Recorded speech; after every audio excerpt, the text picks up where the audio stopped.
জুলাইয়ের যে ক্রেডিটবাজি ছাত্র শিবির নাহিদ সার্জেসদের এখন এনসিপি সে সময় তো আসলে কারোই রাজনৈতিক পরিচয় ছিল না এবং আপনি বলছেন যে আপনার রাজনৈতিক পরিচয় জেনেই তারা আপনাদের সহযোগিতা চেয়েছে এবং আপনারা সহযোগিতা করেছেন।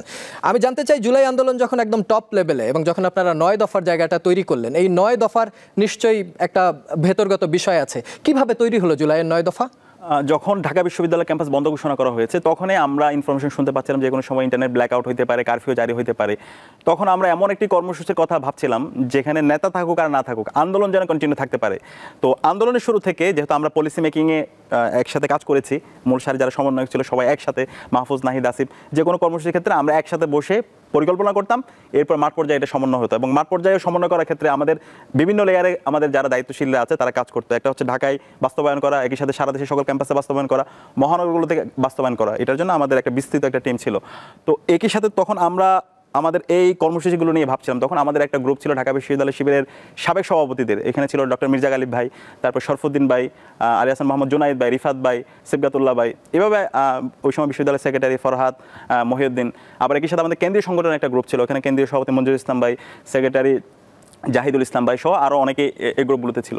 তো ওই গ্রুপে মূলত আমরা আলাপ করছিলাম আমাদের কর্মসূচি কী হতে পারে। তখন ডক্টর মির্জা গালিব ভাই মূলত আমাদেরকে প্রস্তাবনাটা দিয়েছিল যে 9 দফা উনি বলতেছিল হচ্ছে আমরা এমন একটি কর্মসূচি এখন ঠিক করব যার মাধ্যমে যেই কর্মসূচিটা যদি ওই হাসিনা মেনে নেয় তার পার্টি স্ট্রাকচারও থাকবে না এবং একই সাথে তার হচ্ছে পাওয়ার স্ট্রাকচারও থাকবে না। তখন এই আলোকে আমরা তখন 9 দফাটা ক্রিয়েট করেছিলাম এবং 9 দফাটা ভাই চমৎকারভাবে আমাদেরকে ব্যাখ্যা দিয়েছিল। এবং 9 দফার প্রথম দফায় ছিল ছাত্র হত্যার দায় নিয়ে খুনি হাসিনাকে জাতির কাছে প্রকাশ্যে ক্ষমা চাইতে হবে। মূলত ওই 9 দফার প্রথম দফায় হচ্ছে 1 দফা।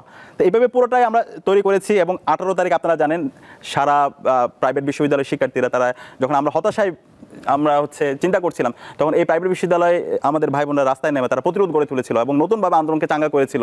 এবং ওই সময়ে আমরা এই 9 দফার খসড়া নিয়ে আমি তখন আসিফ মাহমুদকে পাঠিয়েছিলাম। আসিফ মাহমুদের সাথে যখন আলাপ করছিলাম এর মধ্যে ইন্টারনেট ব্ল্যাকআউট হয়ে যায় এবং যখন ইন্টারনেট ব্ল্যাকআউট হয়ে যায় তখন অবস্থা একটু চিন্তা করেন, তখন পুরো দুনিয়া ডিসকানেক্টেড, কোথায় কী হচ্ছে না হচ্ছে কেউ কিছু বলতে পারছিল না। এবং ওই সময়ে মিডিয়ায় এত বেশি প্রপাগান্ডা হচ্ছিল, প্রতিনিয়ত তারা বলছিল আন্দোলন হচ্ছে শিক্ষার্থীদের আন্দোলন তারা মেনে নিয়েছে, শিক্ষার্থীরা পড়ার টেবিলে ফিরে গেছে, এখন আর আন্দোলন শিক্ষার্থীদের নাই, এখন বিএনপি জামাতের আন্দোলন, এইভাবে বিভিন্নভাবে ফ্রেমিং করছিল।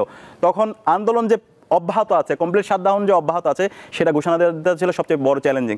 তখন এরপর দিন সকালে আমরা যেটা করলাম একটা হচ্ছে অফলাইনে নেটওয়ার্ক তৈরি করা, এটা আমাদের সিবগাতুল্লাহ ভাই করেছিল, সারা দেশে আন্দোলন যে অব্যাহত আছে সেটা ঘোষণা দেওয়া, পাশাপাশি আমাদের কর্মসূচিটা মিডিয়া হাউসগুলোতে পৌঁছানো। আমরা 9 দফার পুরোটা ফাইনালাইজ করে আব্দুল কাদেরকে প্রথম সারি সমন্বয়কদের সাথে যোগাযোগ করলাম, কারোর সাথে রিচ করা যাচ্ছিল না। তখন দ্বিতীয় সারি সমন্বয়কের মধ্যে মোসাদ্দিক আলী ইবনে মোহাম্মদকে পাওয়া গেছিল, মোহাম্মদপুরে ছিল, ওইখান থেকে আমাদের টিমে যোগ দিয়ে তারপরে হচ্ছে আব্দুল কাদেরের সাথে যোগাযোগ করি, সে যাত্রাবাড়িতে একটা মসজিদে ছিল, ওইখান থেকে তাকে আমরা একটা সেফ হোমে নিয়ে যাই এবং 9 দফাটা তাকে হচ্ছে অফলাইনে তাকে শুনে পড়ে শোনানো হয়, এটা আমাদের ফরহাদ করেছিল।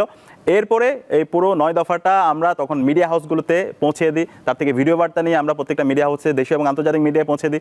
এর পাশাপাশি আমার একটা নাম্বার আছে, ওই নাম্বার থেকে সকল সাংবাদিকদের কাছে এবং বিভিন্ন পত্রিকার যারা সাংবাদিক আছে সবার কাছে আমার ওই নাম্বার থেকে 19 তারিখ থেকে 24 তারিখ পর্যন্ত যখন ইন্টারনেট ছিল না প্রত্যেক দিনের কর্মসূচি, এখন আপনারা যদি ঢাকা বিশ্ববিদ্যালয় সাংবাদিক সমিতি সহ প্রত্যেকটা হাউসে যারা সাংবাদিক আছে তাদের মোবাইল নাম্বারে আমার নাম্বারটা পাবেন, ওইখান থেকে আমরা প্রতিদিন এই কর্মসূচি দিয়েছি এবং আন্দোলন যে অব্যাহত আছে সেই ঘোষণাটা দিয়েছি।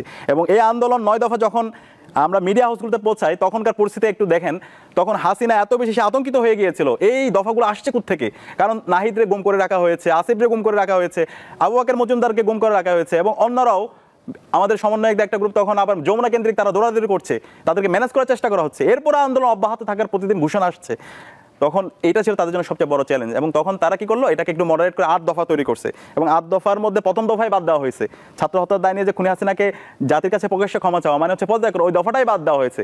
তখন আমরা কি করলাম, এই 9 দফাটাকে আরও প্রতিষ্ঠা করার জন্য আমরা ইন্টারন্যাশনাল মিডিয়াগুলোতে আবার পাঠালাম, পাশাপাশি এই 9 দফাটাকে প্রিন্ট করে পত্রিকার হকারের মাধ্যমে আমরা সারা দেশে পৌঁছেছি, পাশাপাশি অফলাইনে ফোন দিয়ে আমরা সবাইকে পৌঁছেছি এবং আমাদের একটা টিমকে তখন আমরা বর্ডার সাইডে পাঠিয়ে দিয়েছিলাম রাজশাহীর ওখানে গিয়ে এই যে প্রতিদিনের যে গণহত্যার যে ছবিগুলো আছে সেগুলো আমরা ইন্টারন্যাশনাল মিডিয়া এবং আমাদের প্রবাসী যারা আছে তাদের কাছে আমরা তখন পাঠিয়েছিলাম, একটা টিম এই কাজটা করেছে এবং এর মাধ্যমে এই গণহত্যার ছবিগুলো সারা বিশ্বব্যাপী তখন ইন্টারনেট যখন ছিল না তখন ছড়িয়ে পড়েছিল।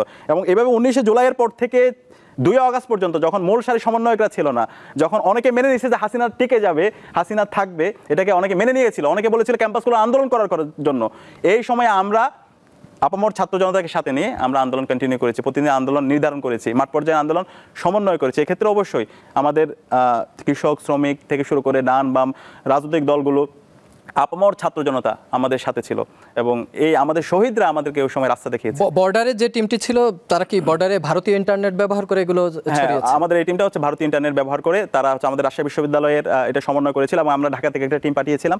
তারা ডকুমেন্টগুলো নিয়ে বর্ডার ওইখান থেকে বিভিন্ন প্রবাসী আমাদের ভাইদের কাছে পৌঁছে দিয়েছিল এবং এই প্রবাসী ভাই বোনরা তখন এই তথ্যগুলো সারা বিশ্বব্যাপী তখন ছড়িয়ে দিয়েছিল। আপনাদের এই সাবেক সভাপতি যার নাম বললেন, তিনি এর ভিতরে ফেসবুকে একটা স্ট্যাটাস দিয়েছেন এবং সেখানে লিখেছিলেন যে সাদিক কায়েম তরুণদের ইমাম। এটা নিয়ে একটা পত্রিকাও রিপোর্ট করেছে, তার নিচে আমি দেখেছি পক্ষে বিপক্ষে প্রচুর কমেন্ট পড়েছে।